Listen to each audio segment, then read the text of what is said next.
Yeah, I made a video. I'm unique. Let's get into it. Timeline time. The girl from the train. World War II. What? Whoa.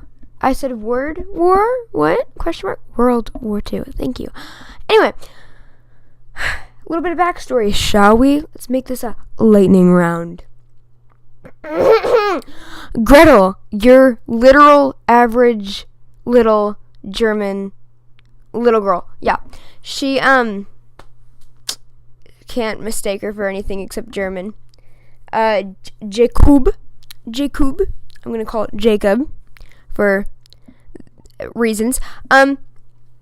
Was, very, very, boring, I have to say. He had broad shoulders, brown hair, brown eyes. Very, very common.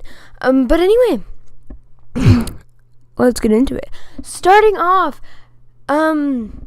Gretel was running on a train. Not running on a train. She was on a train. Sorry. And she jumped off, and then Jacob found her. Now we're here. You ready? Let's go. Train bombing. Gretel and her sister Elsa jump off the train before it gets bombed and walk through the woods till they come across someone to help them. Elsa dies of sickness the next day. Jacob was the one that placed the bomb till he realized what he did. He got the wrong information but kept going. Germany attacks. Jacob was fighting during the attacks. He watched his teammates die. This fueled his hatred towards Germany and the Nazis. Gretel was left at home and feared deeply for her new quote-unquote brother.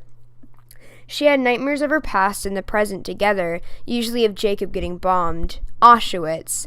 Gretel hears about Auschwitz in school, and she has nightmares from, of Muti and Oma, who are part of her family, getting burned in Auschwitz, because that's what she heard. They would get burned in ovens, and that one of the kids at school's grandmother could literally see smoke from Auschwitz.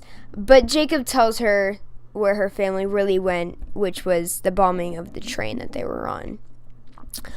Then all of a sudden, Jacob's mother says, no, we can't keep Gretel here, and they have to give her away. First they go to Germany, but then Jacob wants her to go to South Africa. So, to get a better education, because Gretel is a very smart little girl, very smart, she, goes to South Africa where she begins a new life. She has a new parents and basically gets to start over. At the end of everything is recovery, but it was so catastrophic. 6 million people died. 20 million of them were Soviets. 6 million of Europe's Jews and Nazis died, and 70% of housing was gone in Germany. This was a case of the four horsemen of apocalypse: pestilence, war, famine, then death. And although Gretel and Jacob saw each other in the end, they got to be together. Not actually together. That's kind of weird. But they got to be safe, quote unquote. Although everything was happening still, they still got their happy ending. And that, my friend, is The Girl from the Train.